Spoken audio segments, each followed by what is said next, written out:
Let's start the new question. Question क्या दे रखा है? ट्राइंगल एबीसी है, ठीक है। 13, 5 और 12 मतलब राइट एंगल ट्राइंगल हम लोगों को नजर आ रहा है।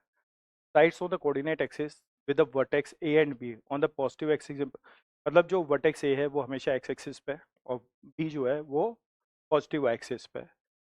और हमें वर्टेक्स सी का लोकस निकालना है और वो लोकस कुछ इस तरह से दे रखा है, तो हमें के की वैल्यूज फाइंड आउट करनी है। तो अगर हम ध्यान से देखें तो ये क्वेश्चन में अगर हम कॉन्सेप्ट की बात करेंगे तो कॉन्सेप्ट किसका है? लोकस है, लोकस ऑफ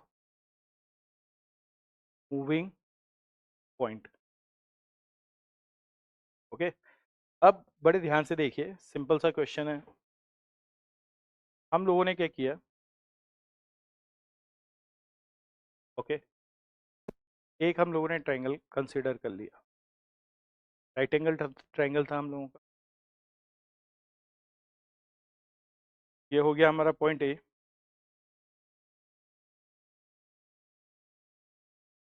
ये पॉइंट बी। और क्या लेंथ दे रखी है? ए बी क्या दे रखी है? 13 दे रखी है।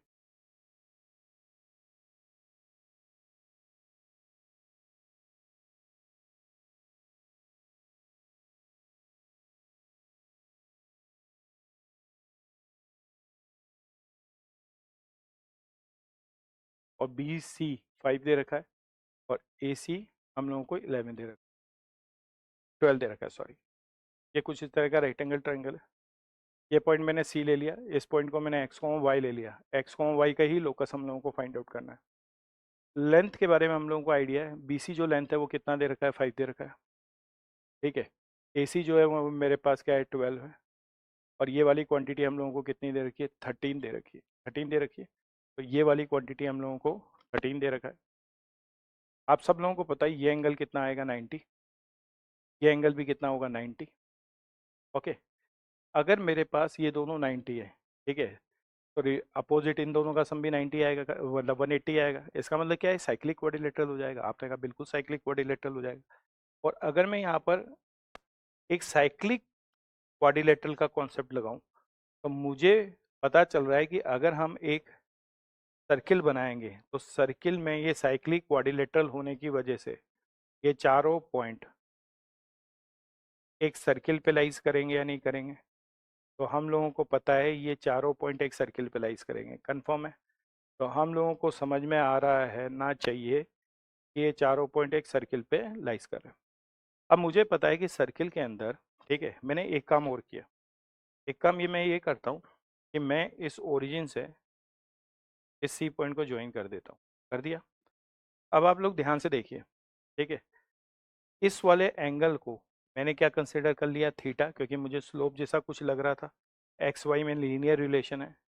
इस एंगल को मैंने क्या ले लिया? थीटा। अब आप देखिए ये सर्किल का कोड है और ये थीटा एंगल सबटेंड कर रहा है। तो क्या ये कोड यहाँ पे भी थीटा एंगल सबटेंड करेगा? आपको पता है सर्किल का कोई भी कोड होता है तो सर्क्यूमफ्रेंस पे इक्वल एंगल सबटेंड करता है, ठीक है। तो मुझे पता है कि ये यहाँ पे थीटा एंगल सबटेंड कर रहा है, तो फिर ये यहाँ पे भी थीटा एंगल सबटेंड करेगा। आप यहाँ से अगर टेन थीटा की वैल्यूज देखते हो तो आपको समझ में आना चाहिए कि टेन थीटा की वैल्यूज वाई बाय एक्स होगी या नहीं होगी। तो टेन थीटा स्लोप है, ये क्या लिख दिया मैंने? Y by x. तो टेन थीटा की वैल्यूज क्या हो जाएगी? Y by x. लेकिन आप यहाँ से टेन थीटा को देखते हो तो ये परपेंडिकुलर हो गया और ये बेस हो गया। तो इस वाले ट्राइंगल से हम टेन थीटा की वैल्यूज लिख सकते हैं 12/5। दोनों को इक्वेट कर दें तो y by x is equal to 12/5। तो इसका मतलब कुछ इस तरह की इक्वेशन आ रही है, 12x minus 5y equal to 0। Compare करते हैं, के की वैल्यूज आपके पास क्या आ जाएगी? 5। इसका मतलब आंसर जो है इस क्वेश्चन में क्या होगा? 5। ओके।